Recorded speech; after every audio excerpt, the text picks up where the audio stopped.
You have walked past one on every single block of your life. They are located on every street corner, every commercial lot, and every residential strip in America. Approximately 9 million fire hydrants are bolted to the ground and connected to a network of underground water mains that runs beneath every city, every town, and every suburb in the country. When the collapse occurs and the taps go dry, and people are boiling puddle water and fighting over swimming pools, those hydrants will still be sitting there exactly where they have always been, painted red or yellow or whatever color your city chose, completely ignored by everyone walking past them because the water pressure is gone and the pumps are dead, and therefore the hydrant must be useless. It is not useless. It is the exact opposite of useless. A fire hydrant is a valve, a direct mechanical connection to a pipe containing water that is still physically present inside the main, even when there is zero pressure pushing it out. The pumps that pressurize the system are dead, which means the water does not spray out when you open it the way it does when the fire department connects a hose, but the water is still in the pipe. Miles and miles of pipe 6 to 12 inches in diameter, buried under every street filled with treated, potable municipal water that was in the system the day the grid died, and that has nowhere to go because the pipes are sealed. That water does not evaporate, it does not drain.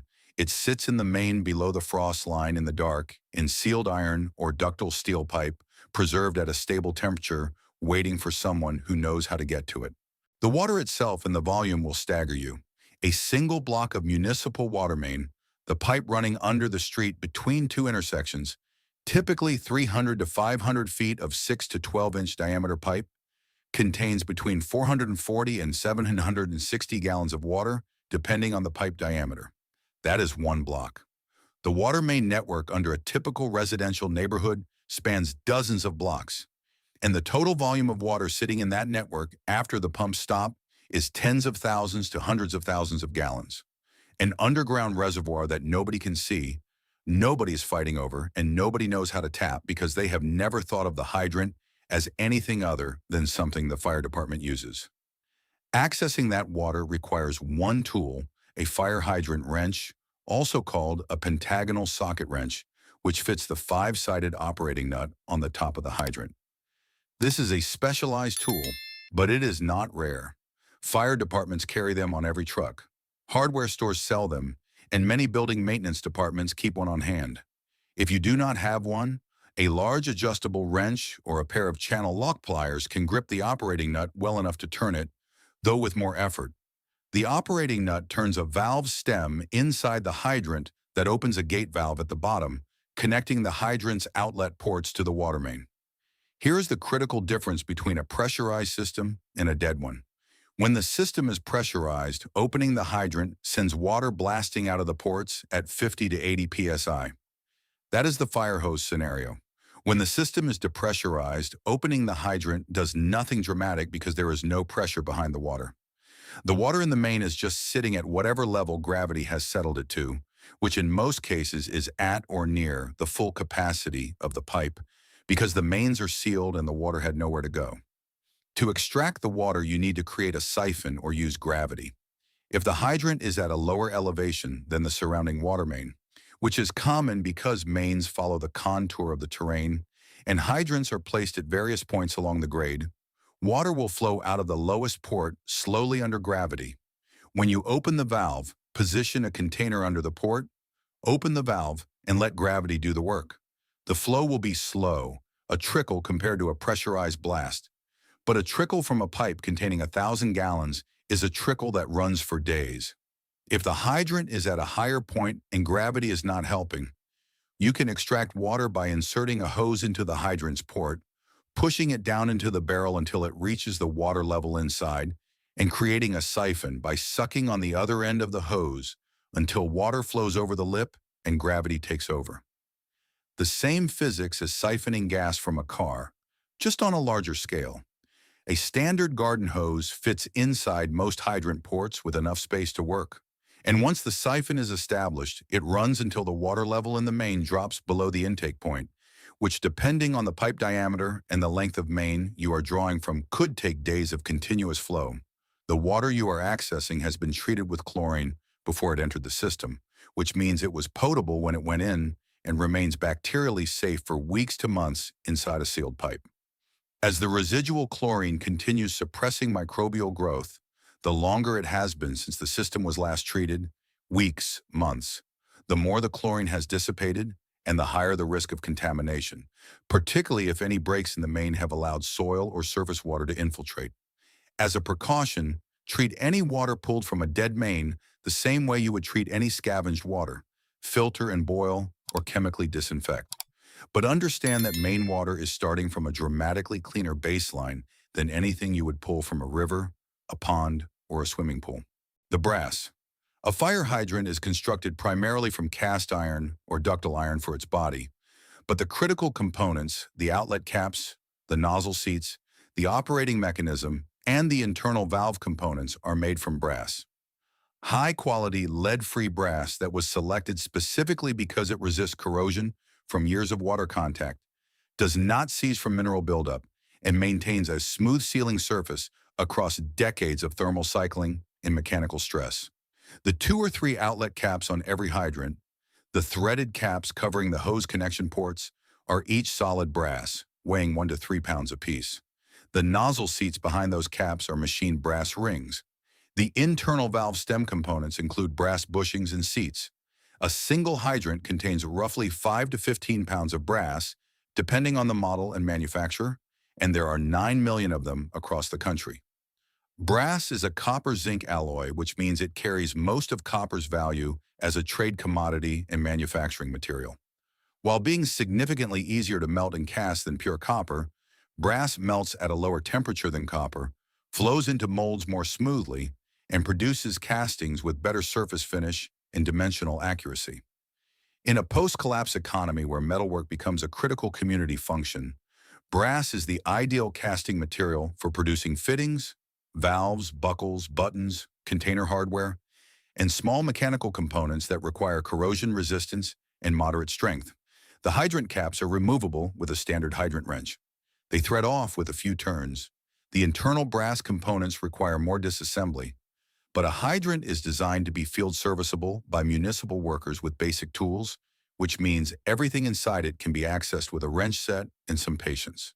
You are not demolishing the hydrant. You are performing the same maintenance disassembly that a city worker would do to replace a worn valve seat, except you are keeping the parts instead of replacing them. The underground valve access. Every fire hydrant is connected to the water main through a branch pipe that includes a gate valve or butterfly valve at the connection point, and that valve is accessed through a valve box, a small iron or plastic cover set flush with the street surface, usually within a few feet of the hydrant, marked with a small rectangular lid that says water or displays a utility symbol. Most people have walked over thousands of these covers without ever noticing them. Under that cover is a valve stem that extends down to the mainline valve, operable from the surface with a valve key, a long T-handled wrench that reaches down the valve box and fits onto the valve's operating nut. Valve keys are standard equipment for any plumber or utility worker and are available at hardware stores, or can be improvised from a long pipe with a socket welded or wired to the end. Turning this valve controls the flow of water through the main in that section, which gives you something that most people do not realize is available: the ability to control which sections of the main still contain water and which have been drained. This matters strategically because the water main is a shared resource. Every hydrant on the same main draws from the same supply, and anyone who opens a hydrant at a lower elevation will slowly drain the water away from the higher elevation sections. If you identify the valve boxes in your area and understand the topology of the main, which runs uphill, which runs downhill, where the branches connect, you can close valves to isolate a section of main, effectively creating a sealed underground water tank that nobody downstream can drain. You have just converted a shared vulnerable resource into a controlled private reservoir that contains hundreds or thousands of gallons, and that is invisible, inaccessible, and protected from contamination by virtue of being sealed inside a pipe buried under 4 feet of earth. The valve box locations for any municipal water system are documented on infrastructure maps that are available at the city's Public Works Department, the Water Utility Office, or as discussed in other contexts, in the pre-incident planning files at your local fire station. Knowing where the valves are and how the main branches underneath your neighborhood is the kind of knowledge that turns a shared resource into a controlled one. And that difference is worth more than almost any physical supply you can stockpile. The hydrant itself as a structural and mechanical component. A fire hydrant, when you look at it as a physical object rather than a water access point, is a 4 to 6 foot vertical steel assembly bolted to a concrete pad and anchored to a buried pipe. And the materials in that assembly have applications beyond water access that most people would not consider. The hydrant's body is cast iron or ductile iron, typically weighing 300 to 500 pounds total, with wall thicknesses designed to withstand 150 pounds per square inch of internal water pressure and the external impact of being hit by a vehicle without rupturing. That is an enormous amount of high-quality iron concentrated in a single street-side object. Broken apart, cast iron fractures along stress lines when struck with a sledgehammer. The pieces become the same kind of raw iron stock that a piano plate provides, usable as anvil surfaces, cooking surfaces, heat storage masses, and raw material for tool fabrication. But the more practical applications use the hydrant intact. The hydrant's vertical pipe and outlet ports, once disconnected from the dead main, create a ready-made structure for mounting equipment.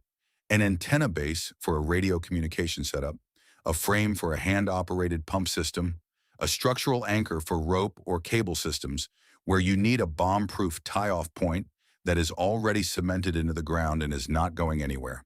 The hydrant's operating mechanism, the long valve stem with its threaded rod and gate valve, is a precision machined steel assembly that converts rotational force into linear motion, which is the same mechanical principle used in presses, clamps, jacks, and any device where you need controlled linear force.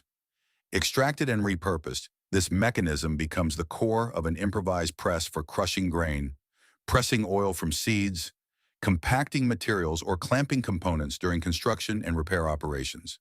It is a mechanical advantage system that was precision manufactured, already assembled, and available on every block. Here is what a single fire hydrant and its associated infrastructure give you.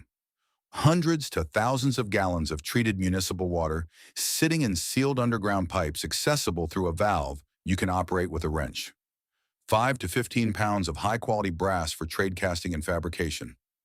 The ability to control and isolate sections of the underground water network through valve boxes, creating invisible private reservoirs, and a 300 to 500 pound cast iron structure containing a precision mechanical assembly usable as an antenna mount, a structural anchor, a raw iron supply, and a mechanical press mechanism.